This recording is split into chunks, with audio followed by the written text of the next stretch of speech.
দেখে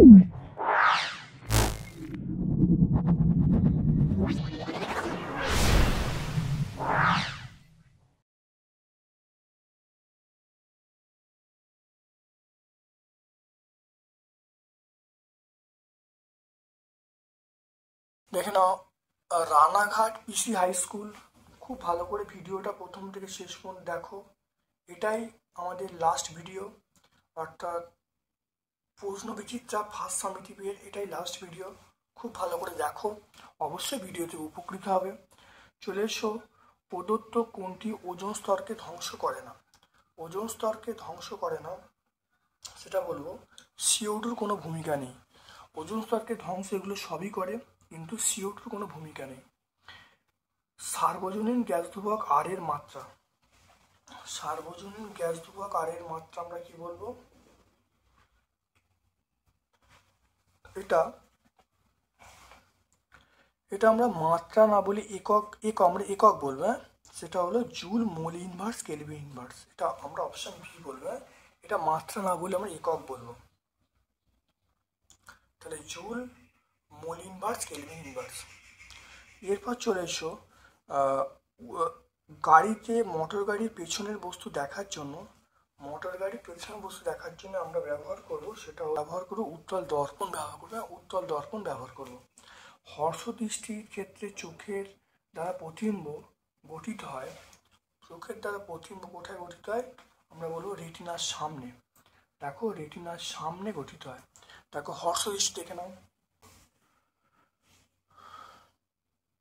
রেটিনার সামনে দেখতে পাচ্ছ, রেটিনার সামনে গঠিত, রেটিনার সামনে। তারপরে প্রিজম দ্বারা আলোর প্রতিসরণের ন্যূনতম চ্যুতিকোণের শর্ত কি? ন্যূনতম চ্যুতিকোণের শর্ত হলো যখন I1 সমান IT হবে, অর্থাৎ আপাতন কোণ এবং নির্গম কোণ পরস্পর সমান হবে। দীর্ঘ পর্যায়তে হ্যালোজেন মৌলগুলোর অবস্থান হলো 17 নম্বর শ্রেণী। আয়নীয় বন্ধনে ক্রিয়াশীল কুলম্বীয় বলটা আয়নীয় বন্ধনের মাধ্যমে কাজ করে। আয়নীয় বন্ধনে ক্রিয়াশীল আমরা বলবো কুলম্বীয় বল। এরপর চলে এসো, দেখে নাও, বায়ুমণ্ডলের কোন স্তর থেকে বেতার তরঙ্গ প্রতিফলিত হয়? বায়ুমণ্ডলের কোন স্তর থেকে বেতার তরঙ্গ প্রতিফলিত হয়? তাহলে বেতার তরঙ্গ প্রতিফলিত হয়, তাহলে বায়ুমণ্ডলের কোন স্তর থেকে বেতার তরঙ্গ প্রতিফলিত হয়? তাহলে বেতার তরঙ্গ প্রতিফলিত হয় আমরা বলবো সেটা হলো আয়নমণ্ডল। হ্যাঁ, তাহলে আয়নমণ্ডল বা থার্মোস্ফিয়ার বলবো, এটা আমরা বলবো আয়নমণ্ডল।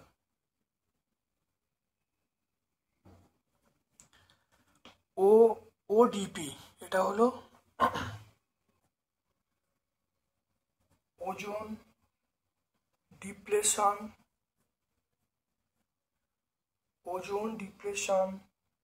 পোটেনশিয়াল।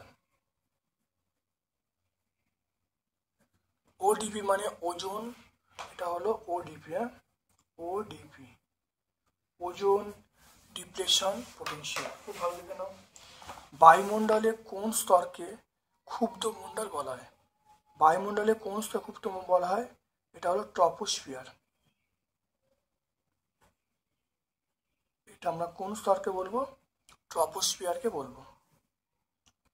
উষ্ণতা বৃদ্ধিতে গ্যাস অনুরূপ এটা বেগ বৃদ্ধি পায়, গতি বৃদ্ধি পায়।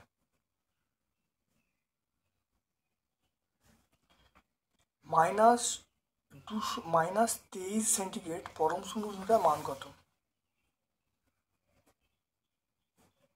কেলভিন, এটা বলবো 250 কেলভিন।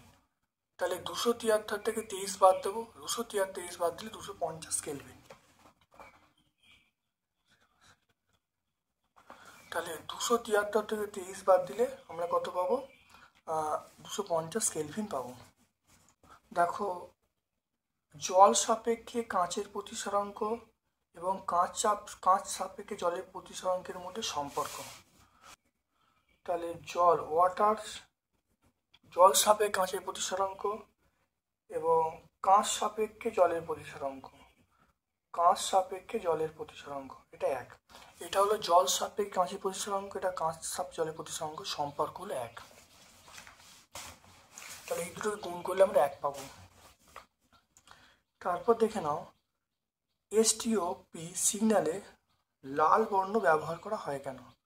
লাল বর্ণ দেখে নাও, বিপদ সংকেত হিসাবে আমরা লাল আলো কেন ব্যবহার করি? একই উত্তর হবে। দেখে নাও, দৃশ্যমান আলোর মধ্যে লাল লাল বর্ণের আলো তরঙ্গরূপ সবচেয়ে বেশি হয়, সেই জন্যে বায়ুমণ্ডলে ভাসমান ধূলিকণা দ্বারা লাল বর্ণের বিক্ষেপণ সবচেয়ে কম হয়, কারণ বিক্ষেপণের পরিমাণ আলোর তরঙ্গরূপের চতুর্থ ঘাতে এর সঙ্গে ব্যস্তানুপাতিক, অর্থাৎ লাল বর্ণের বায়ুস্তর ভেদ করে বহুদূর যেতে পারে, সেই কারণে বিপদ সংকেত হিসাবে আমরা লাল বর্ণের আলো ব্যবহার করি। একই উত্তর হবে। পেজ নাম্বার আমরা বলবো, তাহলে এটা আমরা বলবো লাল বর্ণের ব্যবহার করা হয় কেন, এটা পেজ নাম্বার আমি বলবো 219-এ পাবো, সহায়িকা 219। বায়ুতে কোন বর্ণের আলোর বেগ বেশি? বায়ুতে কোন, সবাই সমান, বায়ুতে যখন বলেছে তাহলে প্রত্যেকের সমান, সবাইকার আমরা সমান বলবো, প্রত্যেকের সমান হয়, বায়ুতে প্রত্যেক বর্ণের আলোর বেগ সমান, সেই জন্য আলো বায়ুতে বিচ্ছুরিত হয় না।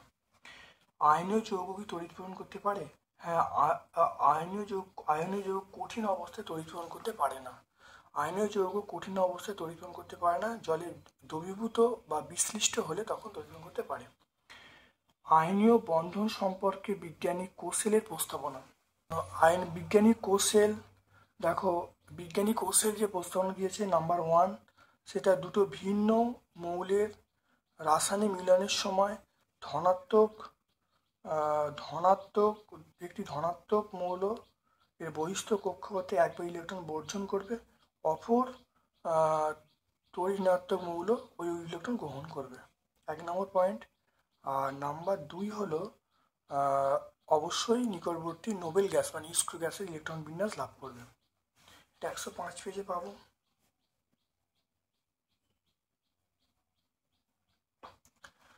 চলে এসো গ্রুপ সি এর প্রশ্নে, গ্রুপ সি এর প্রশ্নে তাপন মূল্য কাকে বলে? দেখে নাও, 1 কেজি ভরের কোনো কঠিন বা তরল জ্বালানি দহনে যদি 1 কেজি কোনো কঠিন বা তরল জ্বালানি দহনে যে পরিমাণ তাপশক্তি উৎপন্ন হয় তাকে আমরা বলবো তাপন মূল্য বলবো। এটা আমরা এককটা কি বলবো? একক হলো কিলোজুল পার কেজি। এবারে আচ্ছা, পেট্রোল এবং ডিজেলের মধ্যে কার তাপন মূল্য বেশি? পেট্রোল এবং ডিজেলের মধ্যে, দেখে নাও, পেট্রোল এবং ডিজেলের মধ্যে দেখো ডিজেলের তাপন মূল্য বেশি, তাহলে আমরা কার বলবো? ডিজেল বলবো। হ্যাঁ, তাহলে ডিজেলের তাপন মূল্য বেশি।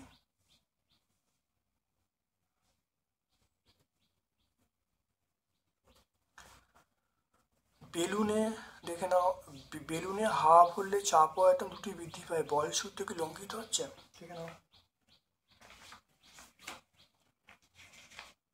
দেখে নাও, বেলুনে যখন বেলুন যখন ফোলানো হয় তাহলে ভর এবং তাহলে বেলুন যখন ফোলানো হয় বেলুনের ভিতর ভর স্থির থাকে না, আরও বায়ু প্রবেশ করানোর জন্য তাহলে বেলুনের ভর বাড়তে থাকে। তাহলে এই ধ্রুবক পদগুলি হলো গ্যাসের উষ্ণতা এবং ভর। তাহলে বেলুন ফোলানোর সময় গ্যাসের ভর যদি স্থির থাকে না তাহলে বয়েল সূত্র প্রযোজ্য হয় না। তাহলে পেজ নাম্বার 12 আমরা পেয়ে যাব, পেজ নাম্বার 12। উষ্ণতার পরম স্কেলে চার্লসের সূত্রে গাণিতিক রূপ প্রতিষ্ঠা করতে বলেছে। দেখে নাও, উষ্ণতার পরম স্কেলে চার্লস সূত্রে প্রকাশ, দেখে নাও, 0 তাপমাত্রায় গ্যাসের আয়তন V0, T1 তাপমাত্রায় দেখো এটা V1 সমান V0 1 plus T1 by 273, V1 এর মান পেয়ে গেলাম, তাহলে V1 সমান T1 বাই 273 ইন্টু V0। এখানে দেখে নাও, ঠিক একইভাবে তাপমাত্রা বেড়ে T2 হলো, তাহলে V2 মান পেয়ে গেলাম, V2 সমান T2 বাই 273 ইন্টু V0। তাহলে আমরা এই দুটোকে বাই করলে, প্রথম আর দ্বিতীয়কে বাই করলে পাবো, তাহলে V1 বাই T সমান কনস্ট্যান্ট, তাহলে V প্রপোর্শনাল T। এটাই কিন্তু চার্লসের সূত্রের প্রকাশ পরম শূন্য উষ্ণতার সাপেক্ষে। তাহলে পেজ নাম্বার 13-14 পাবো।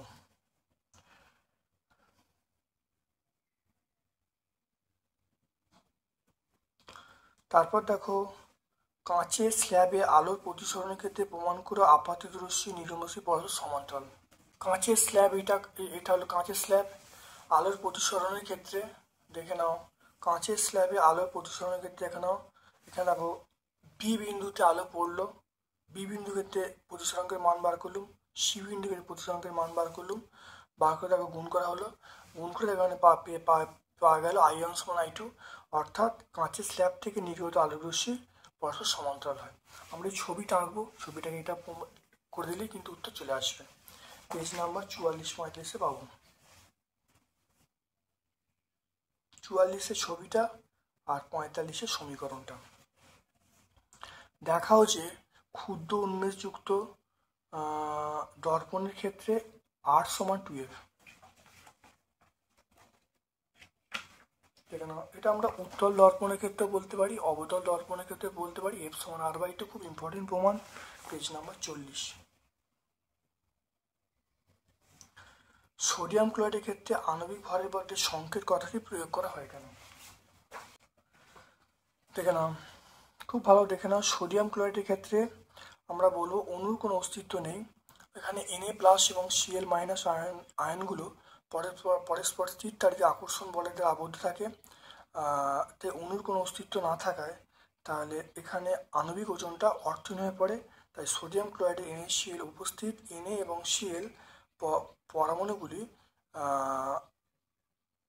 পারমাণবিক ওজনের সমষ্টিকে সাংকেতিক ওজন বা সংকেত ওজন বলাই যথাযথ। এটা পেজ নাম্বার 321 পাবো। এরপরে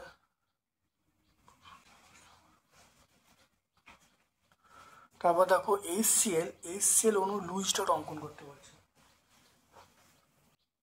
দেখে নাও, HCl অণু লুইস ডট ভালো দেখে নাও। এটা HCl অণু লুইস ডট 108 পেজে আমরা পেয়ে যাবো। তড়িৎ ঋণাত্মকতা বলতে কি বোঝো?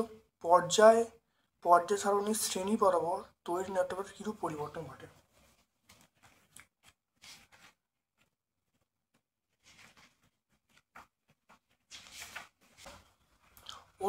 দেখে নাও, অন্য কোনো মৌলে পরমাণুর সঙ্গে সমজীবী বন্ধনে আবদ্ধ থাকা অবস্থায় বন্ধন সৃষ্টিকারী ইলেকট্রন জোড়কে কোনো মৌলের পরমাণু নিজের দিকে আকর্ষণ করার ক্ষমতাকে বলো তড়িৎ ঋণাত্মকতা। দেখে নাও, এরপর দেখে নাও, বাম থেকে ডানে গেলে পর্যায় বড়, বাম থেকে ডানে গেলে বৃদ্ধি পাবে, আর শ্রেণীগত বা উপর থেকে নিচে নামলে হ্রাস পাবে। এটা আমরা 102 পেজে পাবো। তারপর চলে এসো নিউল্যান্ডের অষ্টক সূত্র বলতে। নিউল্যান্ডের অষ্টক সূত্র দেখে নাও, কোনো একটি নির্দিষ্ট মৌল থেকে শুরু করলে অষ্টম মৌলটির কোনো একটি নির্দিষ্ট মৌল থেকে শুরু করলে অষ্টম মৌলটির ধর্ম প্রথমটির অনুরূপ হয়, অর্থাৎ প্রতি অষ্টম মৌলে প্রথম মৌলের ধর্মের পুনরাবৃত্তি ঘটে। এটা 95 পেজে আমরা পাবো।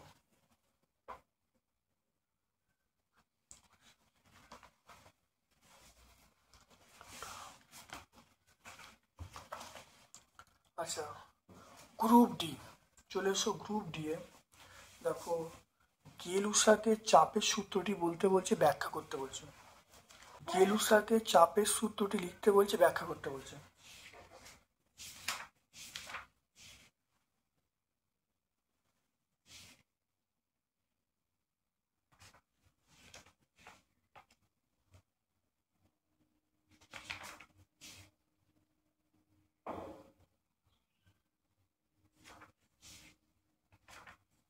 আয়তন সূত্রটা আমরা গেলুসাকের আয়তন সূত্র পাই, সেটা এইটা দেখো।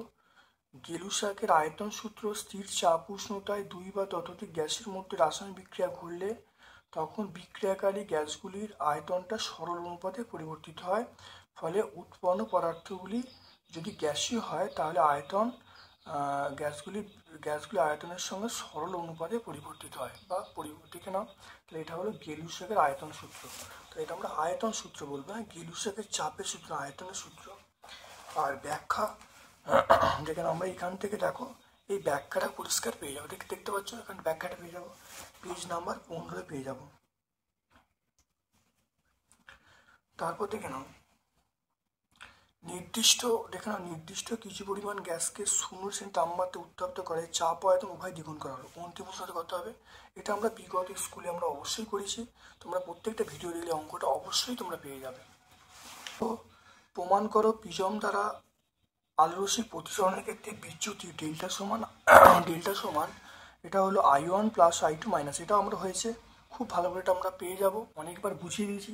প্রত্যেকটা পেজ প্রথম থেকে দেখে আসবে, অবশ্যই তোমরা উপকৃত হবে। উত্তল লেন্স কিভাবে বিবর্ধক কাঁচ হিসাবে কাজ করে দেখে নাও। উত্তল লেন্স দেখে নাও কিভাবে বিবর্ধক, দেখে নাও এটা।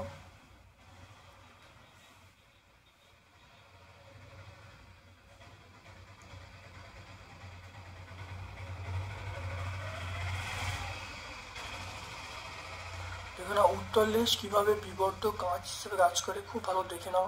এটা দেখে নাও, খুব ভালো করে বুঝে নাও।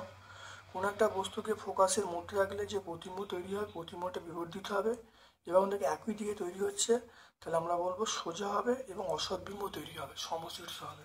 দেখবে পেজ নাম্বার 50 পাবো।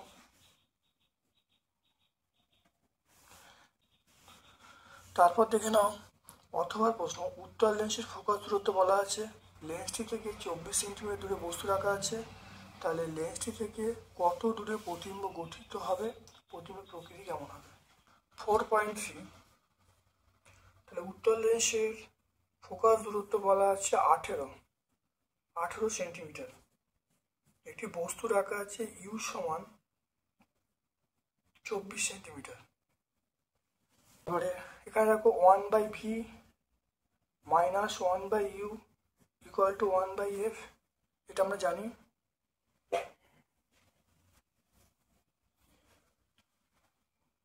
বস্তু দূরত্ব আমরা কি বলবো, ঋণাত্মক বলবো। উত্তল লেন্সের বস্তু দূরত্ব আমরা কি বলবো, ঋণাত্মক বলবো। তাহলে এখানে দেখে নাও, তাহলে 1/v প্লাস এটা 1/24, এটা কত 1/18, দেখে নাও। তাহলে উত্তল লেন্সের বস্তু দূরত্ব মাইনাস হয়, তাহলে মাইনাস বসানো হলো। এরপর চলে এসো 1/v এর মান, 1/v ইকুয়াল টু 1/18 মাইনাস 1/24। তাহলে এখানে দেখো, তাহলে 1/v এটা আমরা লসও কত করব,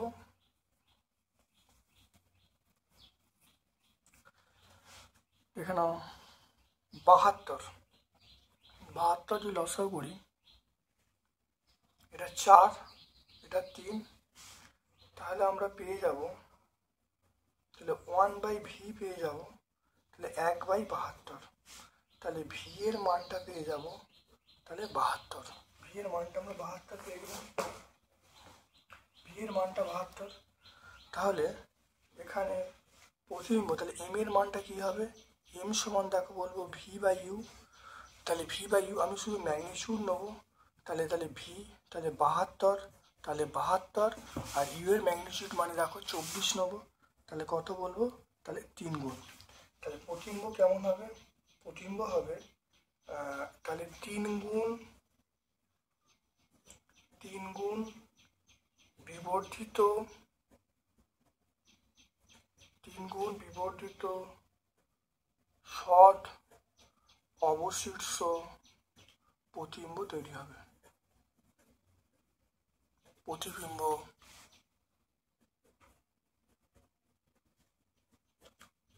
তৈরি হবে। তাহলে এখানে দেখে নাও, এফ এর মান 18 বলা আছে, ইউ এর মান -24 বলা আছে, তাহলে 1/v মাইনাস 1/f।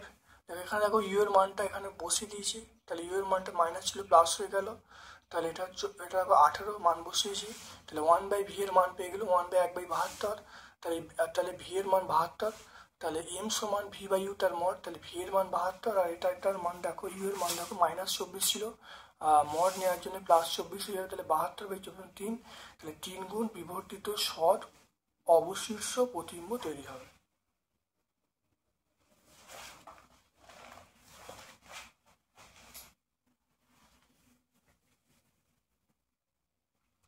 তাহলে বুঝতে পারলে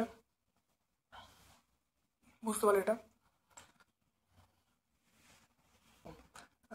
XYZ পরমাণু ক্রমাঙ্ক 6, 8, 10, নিষ্ক্রিয় মৌল কোনটা, পরমাণুর আকার কোনটা ছোট, কার বিজারণ ধর্ম বেশি।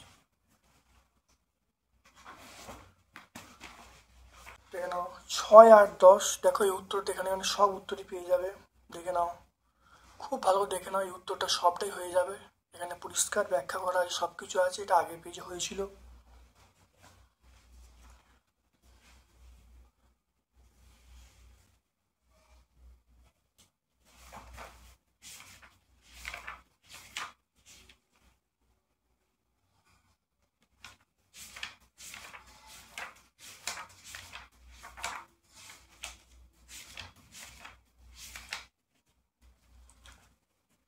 তাহলে 6 অর্ডার কোনটা নিষ্ক্রিয় মৌল? তাহলে সিটা হলো নিষ্ক্রিয় মৌল। তাহলে কোনটা নিষ্ক্রিয় মৌল? নিষ্ক্রিয় মৌল আমরা বলবো ওয়াইটা হলো নিষ্ক্রিয় মৌল। কোনটার আকার ছোট?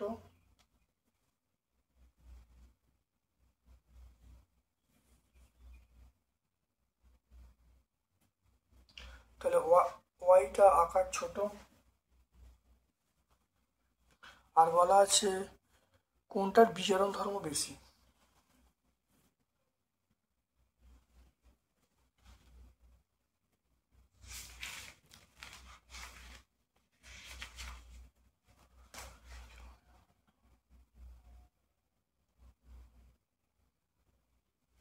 দেখে নাও, পর্যায় বরাবর দেখো বাম থেকে ডানে গেলে হ্রাস পাবে। তাহলে বাম থেকে ডানে গেলে বিজারণ ধর্ম হ্রাস পাবে। তাহলে বিজারণ ধর্ম বেশি মানে কার হবে? তাহলে বিজারণ ধর্ম বেশি বাম থেকে ডানে গেলে হ্রাস পাবে। তাহলে এটা হলো সবচেয়ে বামের মৌল এইটা, তারপর এটা। তাহলে বিজারণ ধর্ম বেশি আমরা বলবো এক্স। অথবা প্রশ্ন চলে এসো, সন্ধিগত মৌল কাকে বলে উদাহরণ দিতে বলছে, এরূপ নামকরণের কারণ কি?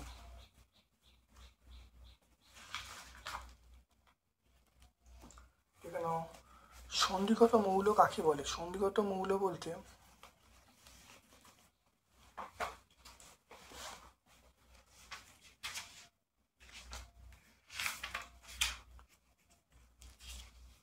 এখানে সন্ধিগত মৌল অর্থাৎ একাধিক যোজ্যতা সহ কয়েকটি বিশেষ ধর্মের অধিকারী রঙিন যৌগ মৌলগুলিকে সন্ধিগত মৌল বলবো। যেমন কপার, নিকেল এগুলো সন্ধিগত মৌলের মধ্যে পড়ছে। পর্যায় সারণীর কোথায় অবস্থান করে? 3 থেকে 12-এর মধ্যে অবস্থান করছে। সন্ধিগত মৌলের বৈশিষ্ট্যগুলি কি? 1 নম্বর হলো এদের প্রায় একাধিক যোজ্যতা দেখা যায়। নাম্বার 2 হলো রঙিন জটিল যৌগ তৈরি করে। নাম্বার 3 হলো সন্ধিগত মৌলগুলি সাধারণত কঠিন হয়। নাম্বার 4 হলো সন্ধিগত মৌলগুলি বহু সন্ধিগত মৌল ও তাদের যৌগ অনুঘটক রূপে ব্যবহার করা হয়।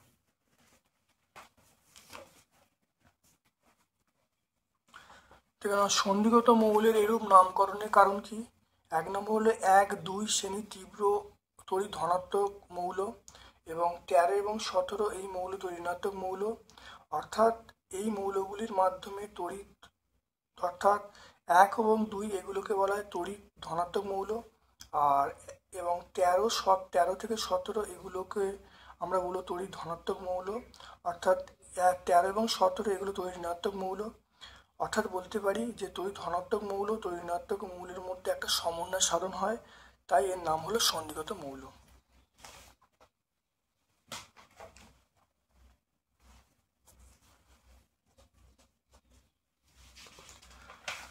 তাহলে এই সেটটা সম্পূর্ণ ব্যাখ্যা করলাম। ভিডিওটা কেমন লাগলো কমেন্ট সেকশনে কমেন্ট করবে, ভালো লাগলে লাইক করবে, চ্যানেলটাকে সাবস্ক্রাইব করবে, বেল বাটনে ক্লিক করে দেবে। আমার পক্ষ থেকে সকলকে ধন্যবাদ এবং শুভকামনা জানাচ্ছি।